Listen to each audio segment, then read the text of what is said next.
Assalamualaikum warahmatullahi wabarakatuh. Suatu saat saya bertemu dengan salah seorang teman akrab. Dia bercerita tentang sebuah kejadian nyata yang dia alami langsung beserta dengan bibinya. Ceritanya suatu hari dia diajak oleh bibinya untuk berkunjung ke rumah salah seorang wali dalam tanda kutip. Sesampainya di sana, tamu putri dan putra dipisah. Tamu putra duduk sendiri di sebuah ruangan dan tamu putri duduk sendiri di sebuah ruangan.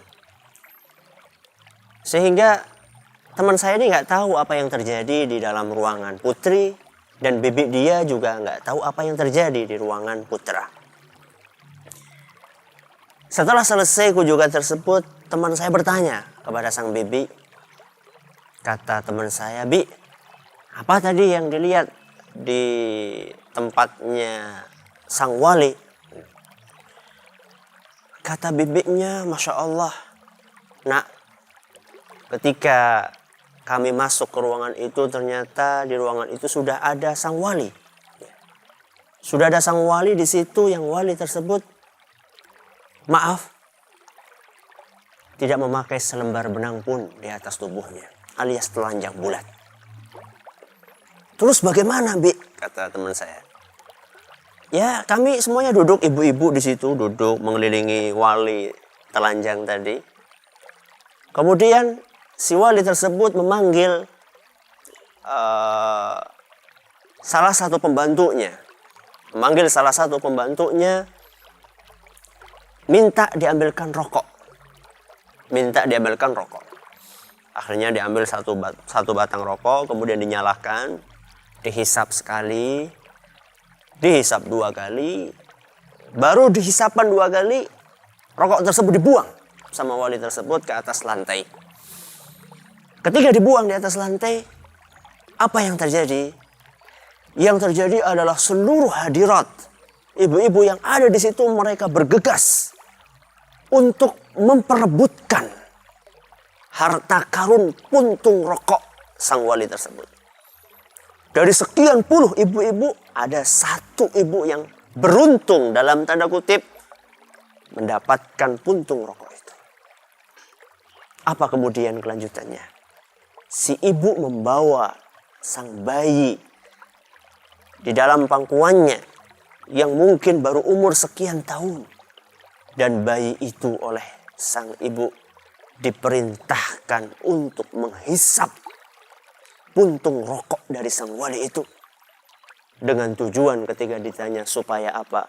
Supaya pintar seperti Mbah Wali tadi.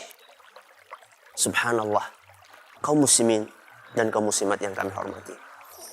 Begitulah kita melihat fenomena orang-orang yang berusaha untuk ngalap berkah, untuk mendapatkan berkah dari wali atau dari kiai atau dari orang yang ditokohkan, siapapun dia. Maka kita perlu melihat, kita perlu mempelajari, kita perlu mengkaji, apakah fenomena seperti ini masih dibenarkan oleh agama kita? Karena kenyataannya masih banyak di antara kaum muslimin yang melakukan hal-hal tersebut. Mari kita buka dalam Al-Quran. Allah subhanahu wa ta'ala berfirman di dalam surat Al-A'raf ayat 54. Kata Allah subhanahu wa ta'ala dalam Al-Quran surat Al-A'raf ayat 54. Tabarakallahu Rabbul Alamin. Tabarakallahu Rabbul Alamin. Kata para ulama tafsir, di antaranya Ar-Razi, As-Samarqandi, Ibnu Qayyim dan yang lainnya, ayat ini adalah merupakan ayat yang menunjukkan bahwasannya keberkahan itu adalah dari Allah subhanahu wa ta'ala. Dan tidak diminta kecuali dari Allah. Makanya ketika kita membaca tahiyat di dalam sholat 5 waktu kita membaca firman Allah atau hadis Nabi SAW, At-tahiyyatul mubarakatus salawatut tayyibatu lillah. Apa sih artinya? At-tahiyat penghormatan. At-tahiyatul mubarakat, barakah. At-tayyibat yang baik. Itu dari siapa? Dan dari mana sumbernya? Lillah. At-tahiyatul mubarakatus salawatut tayyibatu lillah. Dari Allah subhanahu wa ta'ala. Maka seyogyanya dan seharusnya kaum muslimin, ketika mereka mencari berkah, mintalah berkah itu dari Allah subhanahu wa ta'ala. Makanya dalam sebuah hadis yang diriwayatkan oleh Imam Bukhari, Nabi kita Muhammad sallallahu alaihi wasallam bersabda, al-barakatu minallah. Barakah itu dari Allah. Jadi manakala seorang muslim ingin mendapatkan berkah, seharusnya dia meminta berkah tersebut dari Allah subhanahu wa ta'ala. Mungkin ada di antara kaum muslimin yang bertanya, bukankah para sahabat dulu mereka ngalap berkah dari Nabi kita Muhammad sallallahu alaihi wasallam? Bahkan diceritakan ketika Nabi sallallahu alaihi wasallam berwudu, para sahabat Nabi sallallahu alaihi wasallam mereka berebut bekas air wudunya Nabi sallallahu alaihi wasallam. Bahkan bukan hanya air wudu, sampai keringatnya Nabi sallallahu alaihi wasallam. Para sahabat mereka berebut untuk mendapatkannya. Bukankah itu menunjukkan bolehnya ngalap berkah dari selain Allah subhanahu wa ta'ala? Kita katakan betul. Tapi hal tersebut kata para ulama adalah merupakan khusus buat Nabi sallallahu alaihi wasallam. Sebagaimana dijelaskan oleh Imam Ibnu Rajab rahimahullah dalam beberapa kitabnya, beliau menjelaskan bahwa ngalap berkah dari sosok seseorang person itu adalah merupakan kekhususan Nabi kita Muhammad sallallahu alaihi wasallam. Buktinya apa? Itu kan klaim. Apa dalilnya bahwa itu khusus untuk Nabi SAW? Dalilnya kata beliau, kata Imam Ibnu Rajab, dalilnya adalah para sahabat Nabi SAW.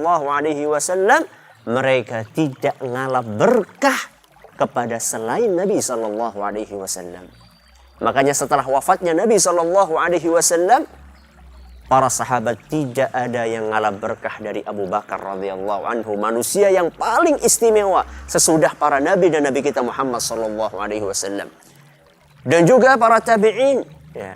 Para tabi'in mereka juga tidak ngalap berkah dari para sahabat Nabi sallallahu alaihi wasallam. Dan ini menunjukkan bahwasannya analogi berkah, mengkiaskan, mencari berkah dari Nabi kita sallallahu alaihi wasallam kemudian dianalogikan kepada orang-orang saleh sesudah mereka, itu bukanlah sesuatu yang bisa diterima oleh para sahabat Nabi sallallahu alaihi wasallam. Sehingga kalau Anda ingin mendapatkan berkah, mintalah dari Allah subhanahu wa ta'ala. Niscaya kehidupan Anda akan senantiasa diliputi keberkahan. Semoga yang sedikit ini bermanfaat. Wallahu ta'ala a'la wa a'lam. Assalamualaikum warahmatullahi wabarakatuh.